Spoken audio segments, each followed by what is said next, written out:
Hello, friends, and welcome to another episode of the Concussion Nerds podcast. And today we're going to be talking about returning to school after acute concussion because the resounding education and advice that's been out there, you've seen it in the mainstream media, is that the sooner we get our kids back to school, the better, which isn't wrong because we want to limit the isolation and we want to get our kids socially interacting and back with their peers. But that doesn't mean we just dump them back into school right away, right? There needs to be a process and some guidelines, of course, that help support them in being successful in returning back to school. And so before I kind of dive into what that might look like for your son or your daughter, I want to share with you some statistics around return to school, because I think the more we know, the more educated we can be, right? So one of the things we talk about is when we start to return kids to school, we typically want to do it and need to do it with some accommodations. And we're going to talk a little bit later in this episode what some of those accommodations might actually be to support them for success.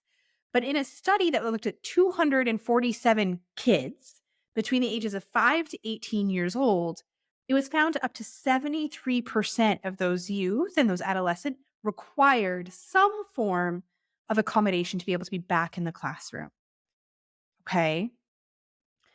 61% of those kids, however, also experienced a decline in grades after their concussion. And now that doesn't mean that's going to go on forever. And it doesn't say this study did not share whether that changed or whether it was improved, but 61% of those kids initially after concussion experienced a decrease in grades. We actually are going to talk a little bit about a concept called cognitive intolerance that there's a study done by Letty and his group that talks about this. We're going to talk a bit about that too and how that might link in. There is this, again, myth that concussion resolves in a few days and you can go back to things and back to life right away. Youth and adolescents actually take longer to recover than adults.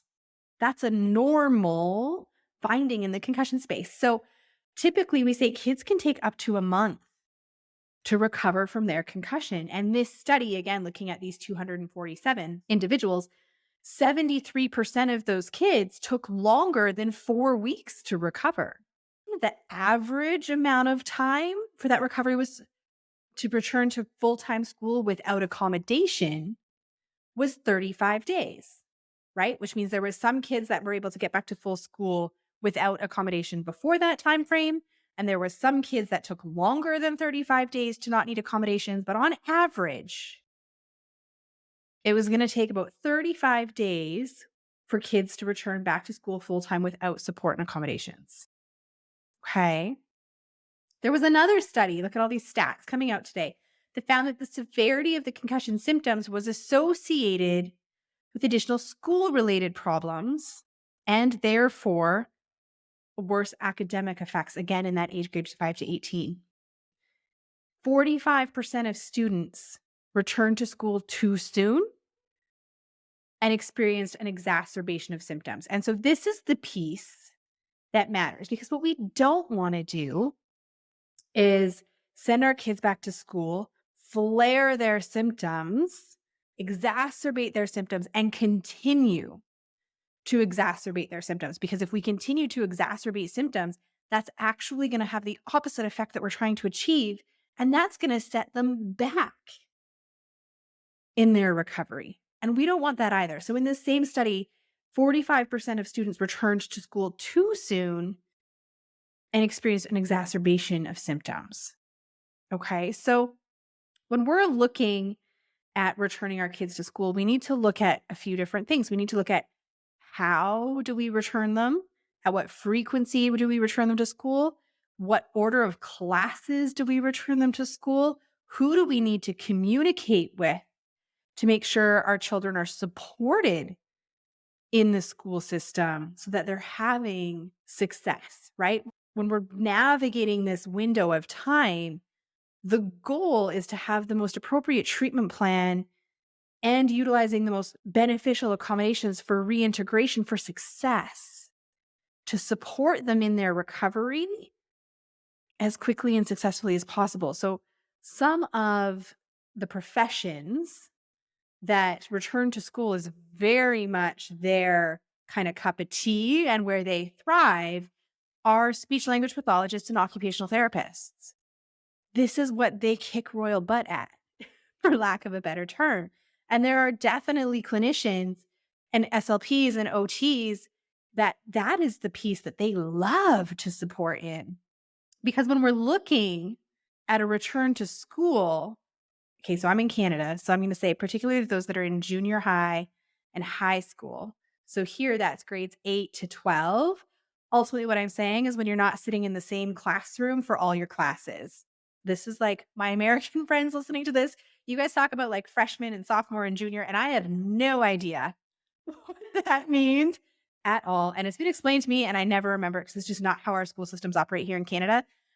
But at the level when you are a student that you are now moving to different classes throughout the day and you have a multitude of different teachers, having someone to help you communicate and build that return to school plan is really important, right? Because there's a lot of people that need to be on board. So when we're looking at a return to school, the question becomes, what is the timeline for this? And what are some of the steps we want to and need to consider? And so I'm going to talk about what we typically recommend to some of our clients. And then also, I do know the Cognitive SLP has a whole service. So you can find her on Instagram at the Cognitive SLP. She does a whole bunch of return to school stuff. And so she's a really valuable resource as well, is particularly in this area. And number one is still, as we know, after an acute concussion, for those first 48 hours, it's rest. Okay, like that's the goal. Then we want to start doing some cognitive things in the home. So on day 3, day 4, if you're starting to engage in, maybe trying to do a little bit of reading at home, or maybe you have a little bit of homework that you can do at home, or, you're playing a board game, something that starts to challenge the brain cognitively. Like everything else, when our symptoms begin to increase in that task, we want to stop. We want to let them settle before we continue on. So ultimately, in the home, when we're starting to do some of these cognitive tasks at home, we're going to want to be able to engage in at least 30 minutes at a time, if not a bit more, in cognitive tasks in the home before we're returning back to school. So in this beginning stage, that might be, do we actually need to get some schoolwork from the school so that we're doing cognitive work at home? And there's so many different resources, whether it be on Parachute Canada, whether it be on Cat Online, whether it be, I'm pretty sure on blanking on Heads Up. There's so many different ones that have beautiful printed return to learn plans, right? So it begins with doing this cognitive activity at home, not letting your symptoms escalate, giving yourself those breaks. And once you can have periods of sustained cognition at home, then you can begin in a return to school program. Now, when I'm talking with my clients on we're returning to school, we are always going to return in a gradual fashion, just like we reintroduce everything in a gradual fashion. So for my students that are in, grades 8 through 12, the first question I ask is, well, what courses are you taking this semester or this quarter? And which courses of those courses are the ones that are the least challenging for you and that you enjoy the most? Because I'm going to return my student back to those courses first, right? So we begin with an ideal day of, can we do a half day at school with potential accommodations? And we'll talk about what some of those are in a second. So we begin with half days. And then if the half day goes well, then we might layer it into a 3/4 day. And then if the 3/4 day goes well, then we might layer it into a full day. And we may be at a full day with accommodations for a while before we start to take some of those away. The last class that I return students to is physical activity in PE. Because ideally we have them on some sort of subthreshold aerobic activity. And if they're still symptomatic, what we don't want to do is put them in an increased risk position of sustaining a second concussion. right? So for our kids that are in that elementary school K-7, that's what it is in Canada, it's that piece of, can we do the same thing? Do we do a quarter day? Do we do a half day?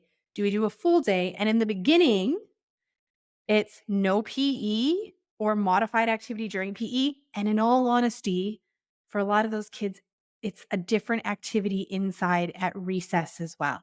Because recess, I know for my son, recess typically involves running around the school, playing hockey, playing wall ball, jumping off. He told me the other day, Mom, I twisted my ankle at school because I jumped off the swing at the highest point that it was that I've ever done. And I landed on my stomach. So kids will be kids, and we don't want to put our kids at increased risk for a second concussion when they're returning back to school. So for our kids that are in elementary school, we want to also have activities that are probably more in the classroom, that are more quiet and supervised for recess as well. Because what we don't want is what my son apparently likes to do, which is jump off a swing, which I know we all did this as kids, didn't we? Like I would swing and I'd like jump off and land, except apparently my son landed on his stomach, which he's like, my tummy and my neck was a little sore. No kidding, kiddo. Right? So we want to have that plan. So then who do we need to talk to put this plan in place, whatever this plan is going to be? Right? So at the elementary school level, we're obviously having a conversation with the teacher and we're having a conversation with the principal so that those two key players know what's happening with your child and they know and can learn if they have to or ask questions if they have to, how to support them. At the junior high school level, this gets a little different depending on your school setup. So here, typically, we communicate with the principal.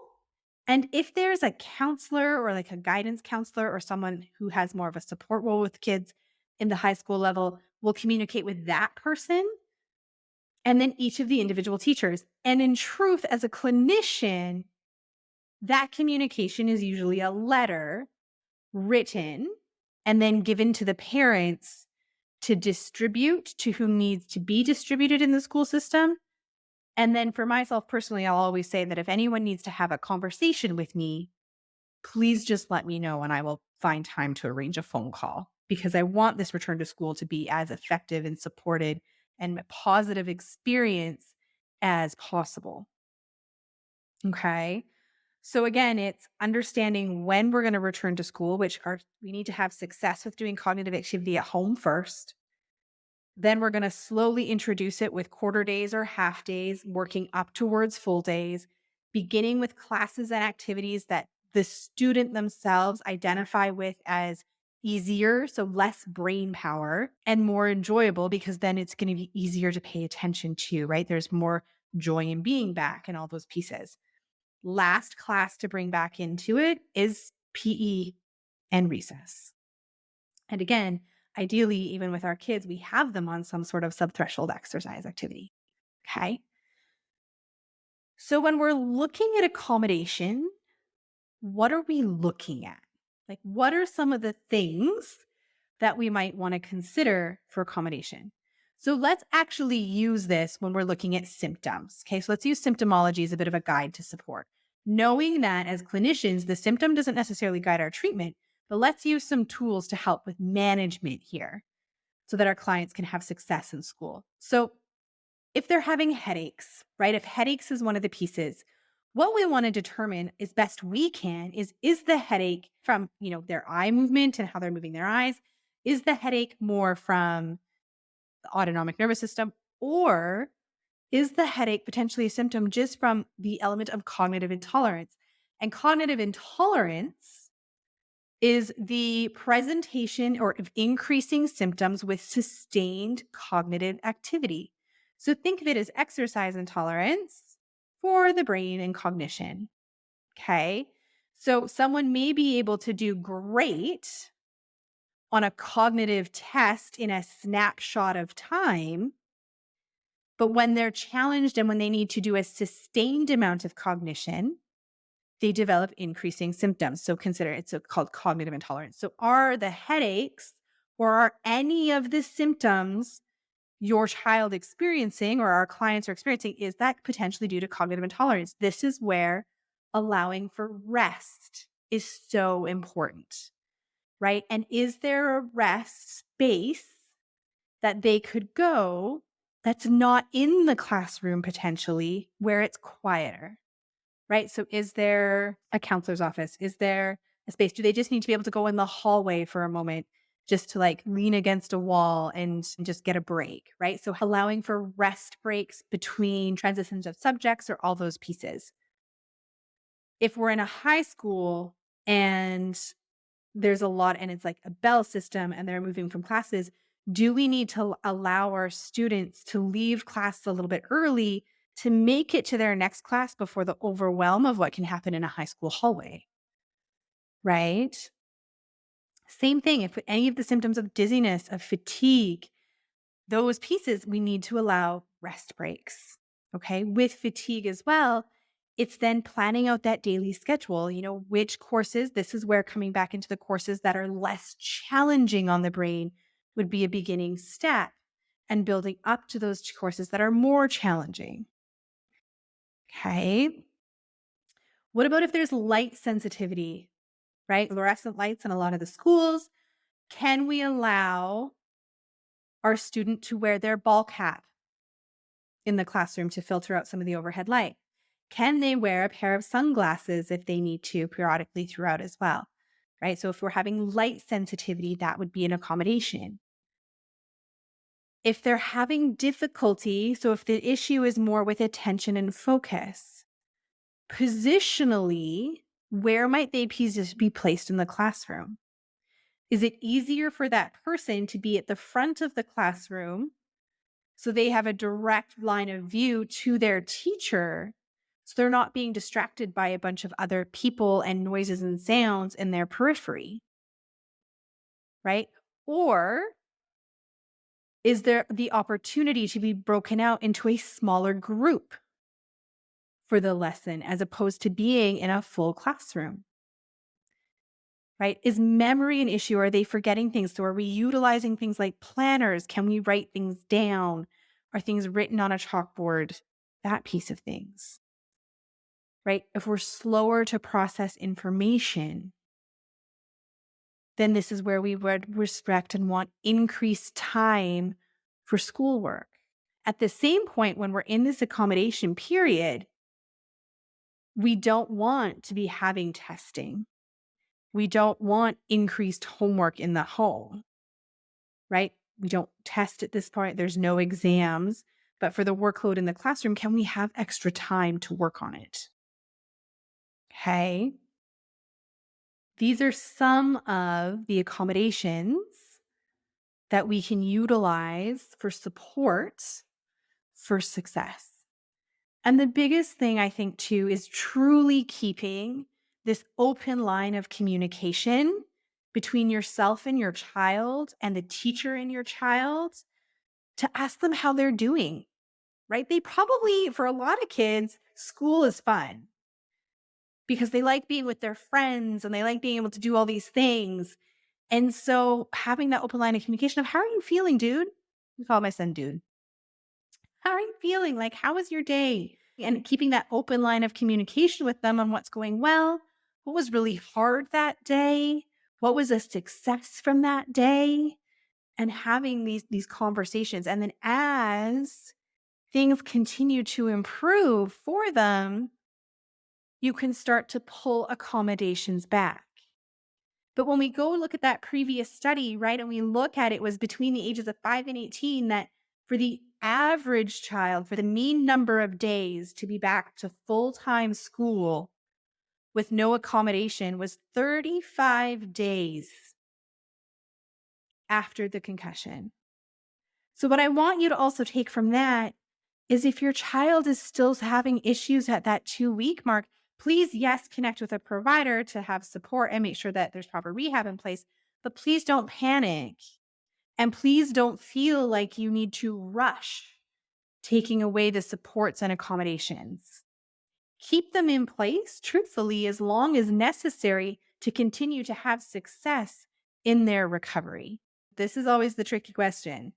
When we're looking at return to learn versus return to sports, and which one do you prioritize and why and how? We'll do another episode on return to sport. But sometimes the cognitive difficulty, so that element of cognitive intolerance that we talked about, right? So the sustained cognition leading to an elevation in symptoms can still persist after some individuals have returned to sport. Because when they return to sport and exercise, they're not symptomatic. However, what I will say as a clinician and as a parent is that through this whole process of recovery, we should be having our individual doing some form of sub-threshold aerobic activity. We know that, right? We've talked about that already on the podcast. It's in other episodes. It's what's prevalent in the research. But personally, until we're back to at least full time at school with accommodations, we shouldn't be doing return to sport. Return to exercise, absolutely, right? Using exercise as a tool. But if we're still super symptomatic and we're not back to full-time school, return to learn is important. And so can we still be engaging in activity and sport potentially with our peers? Can we be doing an element of the return to play protocol, right? So maybe we're at sport-specific drills, but we're not into full contact and all these pieces because we're still symptomatic in this other environment. And you're going to run into people who think the exact opposite of me, and that is totally fine. But for me, knowing that we are supporting our youth in supporting their brains, they have one brain, I want them to be able to back to return to school, because if they're struggling with return to school, we need to figure out why that's happening, right? If it's persisting into longer days, what are the factors that are contributing to the prevalence of symptoms with return to school? And are those actually showing up elsewhere in life as well? So while you can be doing return to sport and return to learn simultaneously, and we should be doing an element of aerobic activity and exercise from the beginning as well, a priority is absolutely to return our individuals to full-time school with accommodation first if necessary, and then slowly easing accommodations off. Again, this is an area that your occupational therapist and your speech language pathologists are absolutely prevalent and experts in. They are the ones that I default to if I'm struggling to make a return to school plan for a client, and if there's a whole bunch of other factors. The key thing is being open, being transparent, communication between yourself, your child, and the teachers at the school that's necessary. And your care provider can support you with documentation, accommodation letters to help you with the process. This is a team approach. And if we approach return to learn as a team, like we approach the rest of the concussion rehab journey, it's setting your child up for success. And that is exactly what I want for you. I hope today's episode was helpful. I hope you learned some tidbits. As always, never hesitate to reach out and connect. And until next week, my friends, have a fabulous day. That's today's episode. Thank you so much for tuning in. If you liked what you heard, give us a like, give us a share, give us a tag on Instagram, and please never hesitate to reach out. We love communicating and connecting with you. Until next week, my friends, have a marvelous day.